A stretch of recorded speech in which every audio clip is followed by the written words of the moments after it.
Hello everyone, way to learn में आप सभी लोगों का स्वागत है। आज हम लोग इलेक्ट्रोकेमिकल सेल के बारे में पढ़ने जा रहे हैं। ठीक है, तो चलिए शुरू करते हैं। जैसे हम लोग देख ही रहे हो, आज का टॉपिक है हम लोग का इलेक्ट्रोकेमिकल सेल। तो सबसे पहले इलेक्ट्रोकेमिकल सेल होता कैसा है, आप इस पिक्चर में देख पा रहे हो। इलेक्ट्रोकेमिकल सेल है जहाँ पर ये जो है आपका ये कंपार्टमेंट और ये कंपार्टमेंट है। ठीक है, तो हम लोग शुरू करते हैं। पहले इलेक्ट्रोकेमिकल सेल में 3 कंपार्टमेंट होते हैं टोटल। ठीक है, 3 कंपोनेंट होते हैं इलेक्ट्रोकेमिकल सेल में। ठीक है, तो पहला कंपोनेंट जो इलेक्ट्रोकेमिकल सेल बनाने के लिए होता है उसे कहते हैं हम लोग oxidation half cell. Oxidation half cell, half cell. ठीक है, दूसरा कंपोनेंट जो है वो है आपका reduction half cell, reduction half cell. और थर्ड कंपोनेंट आपका जो कि बहुत इंपॉर्टेंट है हम लोग का, ये है सॉल्ट ब्रिज, सॉल्ट ब्रिज। हाँ, तो ये जो कंपार्टमेंट आप देख रहे हो ये हम लोग का क्या है, ये हम लोग का ऑक्सीडेशन हाफ सेल। ये आपका ऑक्सीडेशन हाफ सेल है।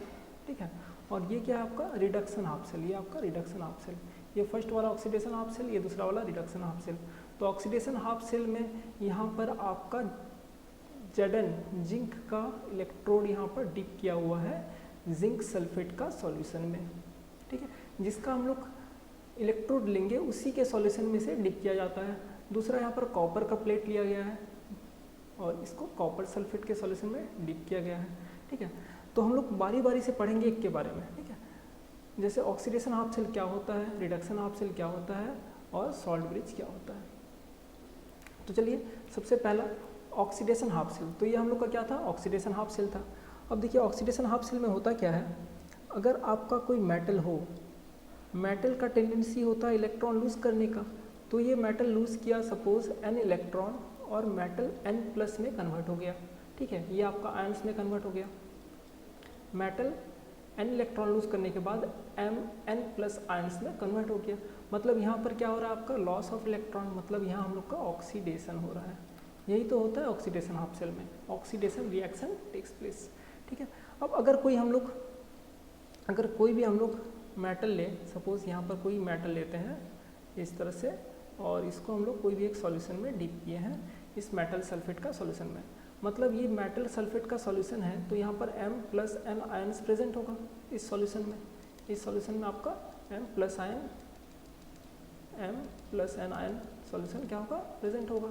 अब ये अगर मेटल के पास इलेक्ट्रॉन लूज करने का टेंडेंसी होता है, तो अगर आप इसको एक वायर से कनेक्ट कर दो, इस तरह से एक वायर से कनेक्ट कर दिया हमने, तो ये जो मेटल इलेक्ट्रॉन लूज किया है ये वायर क्या करेगा, इस मेटल से फ्लो होगा। ठीक है, सॉरी, ये इलेक्ट्रॉन क्या होगा, इस मेटल वायर से फ्लो करेगा। अब देखिए, अब जैसे ये फ्लो करने लगा, ये जो हम लोग के पास मेटल रॉड है या मेटल प्लेट है, ये मेटल प्लेट है, तो इसके ऊपर आपका किस तरह का चार्ज अपियर होगा। अगर कोई मेटल इलेक्ट्रॉन लूज करता है तो उसके पास पॉजिटिव चार्ज अपियर होता है, तो इसके ऊपर आपका पॉजिटिव चार्ज अपियर होने लगेगा। इस तरह से पॉजिटिव चार्ज अपियर होने लगेगा। अब ये पॉजिटिव चार्ज तो अपियर हो रहा है, लेकिन ये यहाँ से जो m प्लस n आयन्स बन रहा है, n इलेक्ट्रॉन लूज करने के बाद ये जो m प्लस आयन्स बन रहा है, ये कहाँ जाएगा, ये आपका जाएगा सॉल्यूशन में। ये आपका गया सॉल्यूशन में। ठीक है, तो जैसे ये m प्लस n आयन आपका सॉल्यूशन में जाने लगेगा, सॉल्यूशन में already m plus n ions present है, और ये मेटल जब इलेक्ट्रॉन लूज कर रहा है तो m प्लस n आयन्स और सॉल्यूशन में आ रहा है, जिसके लिए ये तो आपका जो इलेक्ट्रोड है वो तो पॉजिटिव है, लेकिन आपका जो सॉल्यूशन है ये कंपैरेटिवली मोर पॉजिटिव है देन इलेक्ट्रोड। ये जो आपका सॉल्यूशन है, ये इसका अगर हम लोग कंपेयर करें तो ये comparatively more positive than electrode. अगर दो सरफेस के बीच में आपका चार्ज डिफरेंस होने लगे तो वहाँ पर आपका एक पोटेंशियल डेवलप हो जाता है। तो यहाँ पर भी हम देख रहे हैं कि यहाँ पर आपका इस इलेक्ट्रोड के बीच में और इस सॉल्यूशन के बीच में एक आपका चार्ज डिफरेंस क्रिएट हो गया, क्योंकि ये पॉजिटिव है, ये सॉल्यूशन आपका comparatively more positive than electrode. ये जो कि आप जिसका भी इलेक्ट्रोड लिए हो, ये फिगर में आप देख रहे हो जिंक का इलेक्ट्रोड है, ये आपका किसका इलेक्ट्रोड है, जिंक का इलेक्ट्रोड है। तो चलिए मोर पॉजिटिव हो गया। तो इसी रीजन से यहाँ पर क्या होगा, यहाँ पर एक पोटेंशियल डिफरेंस आपका क्रिएट होने लगेगा। तो पोटेंशियल डिफरेंस इज क्रिएटेड। तो हम लोग लिखते हैं व्हेन, फर्स्ट पॉइंट में लिखिए कि potential difference is created. Potential difference हम लोग का क्या हो रहा है, क्रिएट हो रहा है। किसके बीच में, बिटवीन इलेक्ट्रोड एंड सॉल्यूशन, ठीक है।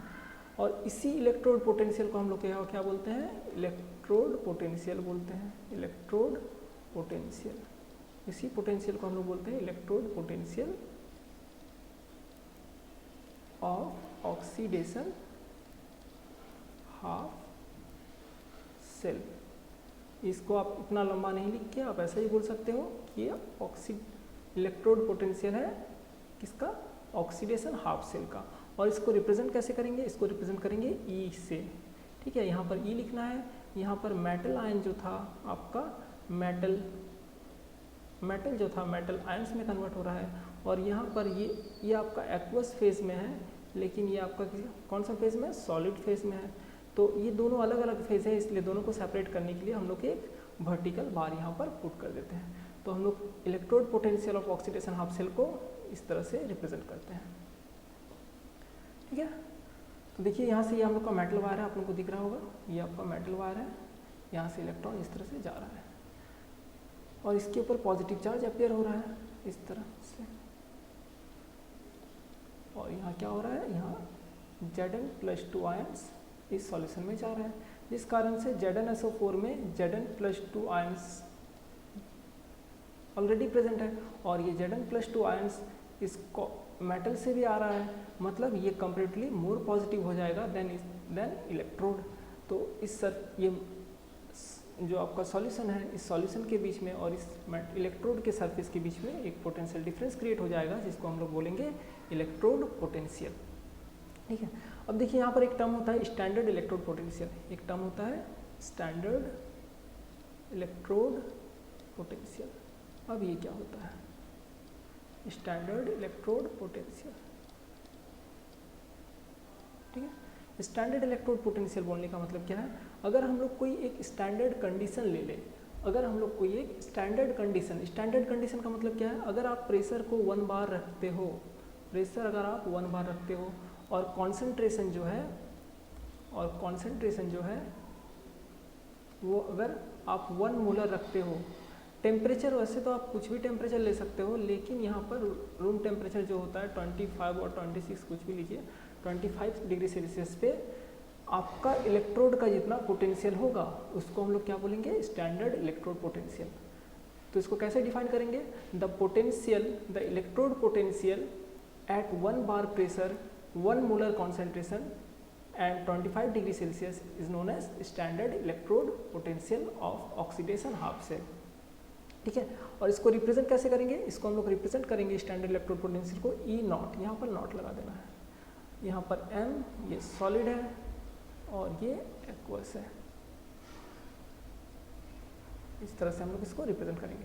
अगर ये पैरामीटर्स आपका फॉलो नहीं करता है कोई भी स्टैंडर्ड इलेक्ट्रोड पोटेंशियल, कोई भी इलेक्ट्रोड पोटेंशियल, तो हम उसको स्टैंडर्ड इलेक्ट्रोड पोटेंशियल नहीं बोलेंगे, वो आपका जनरली क्या बोलेंगे, इलेक्ट्रोड पोटेंशियल ही कहलाएगा, ठीक है। यहाँ तक चलिए नेक्स्ट देखते हैं हम लोग, ये हम लोग का ऑक्सीडेशन हाफ सेल था, जहाँ पर आपका ऑक्सीडेशन हो रहा था। नेक्स्ट में हम लोग क्या देख रहे हैं, रिडक्शन हाफ सेल। अब देख रहे हो ये हम लोग का क्या है, रिडक्शन हाफ सेल, ठीक है। तो रिडक्शन हाफ सेल यहाँ मैं बताता हूँ पहले क्या होता है। देखिए अगर हम लोग एक कंपार्टमेंट कुछ इस तरह का ले लें, ये कंटेनर है जहाँ पर एक मेटल रॉड डिप किया हुआ है, ठीक है। और इसमें हम लोग क्या कर रहे हैं ना, इसमें हम लोग बाहर से एक वायर कनेक्ट किए हुए हैं और यहाँ से इलेक्ट्रॉन इसको दे रहे हैं। यहाँ से इलेक्ट्रॉन एंटर कर रहा है इस मेटल इलेक्ट्रोड में, ठीक है। तो ये इलेक्ट्रॉन एक्सेप्ट कर रहा है, मतलब इसके ऊपर नेगेटिव चार्ज आएगा, इसके ऊपर नेगेटिव चार्ज आएगा। अब नेगेटिव चार्ज आया तो आपका सॉल्यूशन में कौन सा, यहाँ पर आपका मेटल आयन प्रेजेंट है, यहाँ पर आपका सॉरी यहाँ गलती हो गया, यहाँ पर आपका मेटल आयन ऑलरेडी प्रेजेंट है। मान लेते हैं कोई भी मेटल आयन, जैसे ये कॉपर सल्फेट है तो यहाँ पर कॉपर का आयन्स प्रेजेंट होगा सॉल्यूशन में। तो इसको इस नेगेटिव चार्ज को देखते हुए क्या करेगा, ये मेटल आयन इस चार्ज को गेन करेगा और इस चार्ज को गेन करके इस मेटल इलेक्ट्रोड पे डिपॉजिट हो जाएगा। तो उसको हम लोग कैसे लिखेंगे, m plus n electrode metal ion, ये n इलेक्ट्रॉन गेन करके आपका मेटल पे डिपॉजिट हो गया। तो यहाँ क्या हो रहा है, हम लोग का रिडक्शन हो रहा है, क्योंकि गेन ऑफ इलेक्ट्रॉन को हम लोग क्या बोलते हैं, रिडक्शन बोलते हैं। तो यहाँ रिडक्शन हो गया। अब रिडक्शन होने से क्या हुआ, देखिए यहाँ पर तो आपका नेगेटिव चार्ज जो है एक एक करके डिपॉजिट हो रहा है, तो ये तो आपका पॉजिटिव है, यहाँ पर जितना भी पॉजिटिव आयंस है सब यहाँ पर क्या होगा, डिपॉजिट होते जाएगा। तो इन दोनों के बीच में फिर से आपका एक इलेक्ट्रोड पोटेंशियल डिफरेंस हो जाएगा। क्यों डिफरेंस होगा, पोटेंशियल डिफरेंस क्रिएट होगा, क्योंकि आपका इलेक्ट्रोड के पास जो चार्ज है और मेटल आयन में जो चार्ज है, दोनों में डिफरेंस क्रिएट होगा। दोनों में इक्वल तो नहीं होगा, क्योंकि मेटल आयंस क्या है, इसमें डिपॉजिट हो रहा है, तो अगेन चार्ज डिफरेंस क्रिएट हो रहा है। तो अगेन यहाँ पर एक इलेक्ट्रोड पोटेंशियल डेवलप होगा, जिसको हम लोग क्या बोलेंगे, electrode potential of reduction half cell. क्योंकि यहाँ पर हम लोग का रिडक्शन हो रहा है, इसलिए रिडक्शन हाफ सेल। ठीक है, यहाँ तक समझ में आया। तो रिडक्शन हाफ सेल हो रहा है यहाँ पर आपका इलेक्ट्रोड पोटेंशियल। अब हमने पहले देखा था कि स्टैंडर्ड इलेक्ट्रोड पोटेंशियल हमने डिफाइन किया था, इसी तरह यहाँ पर आपका रिडक्शन हाफ सेल के लिए भी एक standard parameter 1 bar pressure, 1 molar concentration और 25 डिग्री सेल्सियस, वैसे कोई भी टेम्परेचर हो सकता है, लेकिन हम लोग जनरली यही लेते हैं। इसको हम लोग क्या बोलेंगे, इस पे जो इलेक्ट्रोड पोटेंशियल होगा उसको हम लोग क्या बोलेंगे, standard electrode potential, standard electrode potential. और इसको रिप्रेजेंट कैसे करेंगे हम लोग, इसको ई नॉट ऑफ, अब यहाँ पर देखना है ना, यहाँ पर m प्लस n आयन ये एक्वस फेज में है, n इलेक्ट्रॉन गेन करने के बाद मेटल पे डिपॉजिट हो जा रहा है, तो इसको इस तरह से रिप्रेजेंट करना है। और अगर इलेक्ट्रोड पोटेंशियल का बात किया जाए ऑफ रिडक्शन हाफ सेल, तो यहाँ पर आपका reduction m plus n ion क्या हो रहा है एक्वस फेज में, और m ये सॉलिड। मैंने यहाँ ई नॉट लिखा है और यहाँ ई नॉट नहीं लिखा है, मतलब ये आपका reduction standard electrode potential of reduction half cell को रिप्रेजेंट कर रहा है, जबकि ये नीचे वाला देखिए, ये वाला आपका किसको रिप्रेजेंट कर रहा है, स्टैंडर्ड इलेक्ट्रोड पोटेंशियल को रिप्रेजेंट कर रहा है। ओके, तो अब हम लोग आते हैं, ये हम लोग का पहला वाला ये सॉल्ट बेस। देखिए अब इसमें क्या हो रहा है समझते हैं ना। यहाँ पर क्या हो रहा है, यहाँ से ये जो जिंक है, ये जिंक, अब जिंक ही यहाँ पर क्यों यूज़ किए हैं और यहाँ पर कॉपर ही क्यों यूज़ किए हैं, इसको हम लोग नेक्स्ट क्लास में देखेंगे। होता क्या है एक्चुअली, जिंक का ऑक्सीडेशन, जो ऑक्सीडेशन पोटेंशियल होता है, ऑक्सीडाइज होने का कैपेसिटी होता है या कैपेबिलिटी होता है, ये कॉपर से ज़्यादा होता है। तो जिंक यहाँ पर ऑक्सीडाइज होगा और कॉपर यहाँ पर रिड्यूस होगा। लेकिन अगर आप यहाँ पर कॉपर पुट कर दो इंस्टेड ऑफ जिंक, देन ये रिएक्शन हो ही नहीं सकता है ना, क्योंकि यहाँ पर जो सेल होगा, जो इलेक्ट्रोड होगा, उसको ऑक्सीडाइज होना चाहिए। तो क्या होगा, ये Zn आपका Zn+2 आयंस में कन्वर्ट होगा 2 इलेक्ट्रॉन लूज करने के बाद। तो यहाँ पर क्या हो रहा है, देखिए यहाँ इलेक्ट्रॉन इधर जा रहा है, ये फ्लो ऑफ इलेक्ट्रॉन दिखा रहा है, इलेक्ट्रॉन इधर जा रहा है, और इलेक्ट्रॉन का डायरेक्शन, इलेक्ट्रॉन का फ्लो ऑफ डायरेक्शन जिधर होता है, ठीक इसका ऑपोजिट डायरेक्शन में आपका करंट का फ्लो होता है। तो यहाँ पर करंट फ्लो करना स्टार्ट हो गया, और ये वोल्ट मीटर लगा के हम लोग देख सकते हैं कि दोनों के बीच में पोटेंशियल डिफरेंस जनरेट हो रहा है, ये इस इलेक्ट्रोड के बीच में और इस इलेक्ट्रोड के बीच में। ठीक है, तो सब हम लोग बाद में देखेंगे, पहले इसको देखते हैं। तो यहाँ पर Zn ऑक्सीडेशन हो गया ये, और नेक्स्ट में क्या हो रहा है हम लोग का, यहाँ पर कॉपर ऑक्सीडेशन हाफ सेल में ये रिएक्शन हो रहा है, और यहाँ पर कॉपर +2 आयंस क्या कर रहा है, कॉपर इलेक्ट्रॉन गेन करने के बाद, सॉरी ये नहीं होगा, +2 इलेक्ट्रॉन गेन करने के बाद कॉपर में डिपॉजिट हो जा रहा है, ये आपका रिडक्शन हाफ सेल में हो रहा है। अगर हम लोग ओवरऑल रिएक्शन लिखना चाहें तो 2 इलेक्ट्रॉन और 2 इलेक्ट्रॉन यहाँ से कैंसिल हो जाएगा। Zn plus copper +2 ions gives Zn+2 ion plus copper, ये आपका हो गया overall reaction of electrochemical cell, और इसको हम लोग गैल्वेनिक सेल भी बोलते हैं। ठीक है, इसको हम लोग गैल्वेनिक सेल भी बोलते हैं, इस बात का भी आपको ध्यान रखना है। तो यहाँ पर जा रहा है इलेक्ट्रॉन, गया यहाँ पर डिपॉजिट हो गया। अब यहाँ पर Zn+2 आयंस का कॉन्सेंट्रेशन बढ़ता जा रहा है धीरे धीरे, क्योंकि यहाँ से Zn+2 आयंस आ रहा है यहाँ पर, और यहाँ पर कॉपर +2 आयंस क्या हो रहा है, डिपॉजिट हो रहा है आपका। तो ये जो कॉपर प्लेट है ये आपका धीरे धीरे थिक होता जाएगा, मोटा होता जाएगा, क्योंकि यहाँ पर कॉपर डिपॉजिट हो रहा है, तो ये आपका थिक होते जाएगा, ठीक है।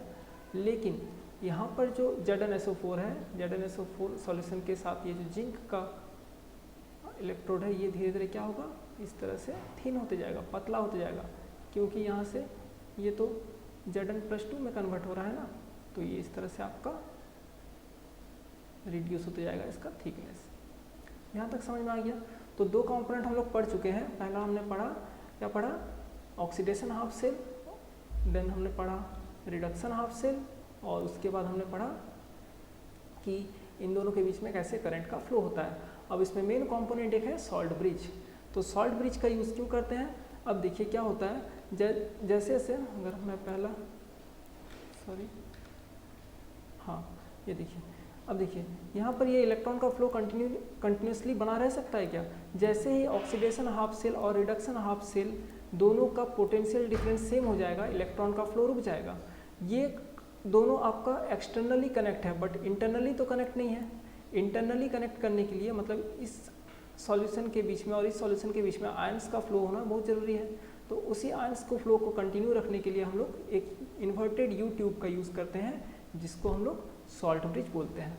अब ये सॉल्ट ब्रिज में होता क्या है, ये सॉल्ट ब्रिज में आपका इनर्ट इलेक्ट्रोलाइट होता है, ठीक है।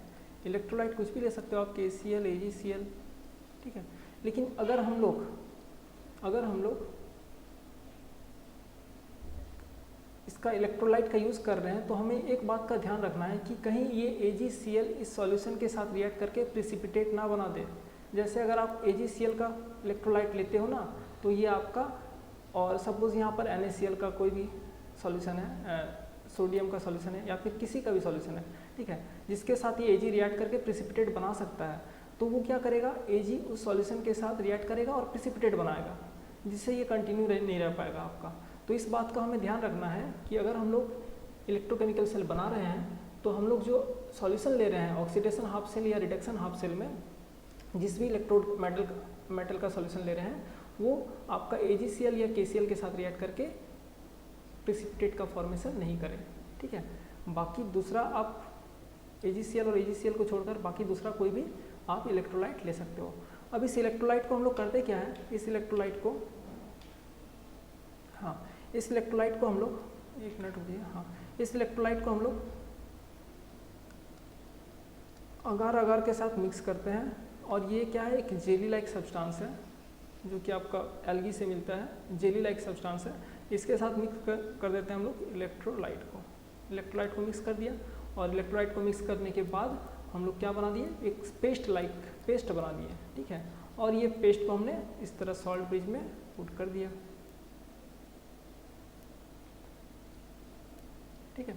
सॉल्ट ब्रिज में हमने इस पेस्ट को भर दिया, और यहाँ पर हमने क्या कर दिया, कॉटन को प्लग कर दिया ताकि ये पेस्ट गिरे नहीं, और इस तरह से हम लोग का बन गया सॉल्ट ब्रिज, ठीक है। सॉल्ट ब्रिज का फंक्शन और इसका क्यों ज़रूरत पड़ता है, या फिर सॉल्ट ब्रिज को अगर हम लोग यूज़ नहीं करें, उसके जगह कुछ दूसरा यूज़ करें आयंस का फ्लो के लिए, तब उससे क्या परेशानी होगा, ये हम लोग इसके नेक्स्ट वीडियो में देखेंगे।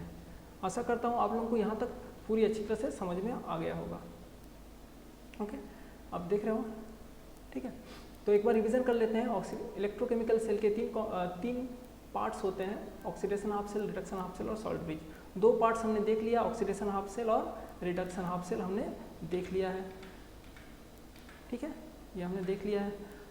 इसके नेक्स्ट वाले वीडियो हम लोग क्या करने वाले हैं, सॉल्ट ब्रिज करने वाले हैं, इसको याद रखिएगा। इसके नेक्स्ट वाले वीडियो में हम लोग क्या करेंगे, सॉल्ट ब्रिज का फंक्शन, और फिर हम लोग गैल्वेनिक सेल को किस तरह रिप्रेजेंट करेंगे, आपका कैथोड और एनोड के लिए कौन सा एलिमेंट होना चाहिए, किस तरह का मेटल को हम लोग यूज़ करेंगे एज ए कैथोड और एज ए एनोड, उसको हम लोग नेक्स्ट क्लास में देखेंगे। आज के लिए क्लास के लिए बस इतना ही। तो अगर आप लोगों को हमारा चैनल ज्वाइन करना है तो आप टेलीग्राम लिंक पे भी ज्वाइन कर सकते हो, या फेसबुक पेज या फिर इंस्टाग्राम पे भी हमें फॉलो कर सकते हो। Okay, thank you.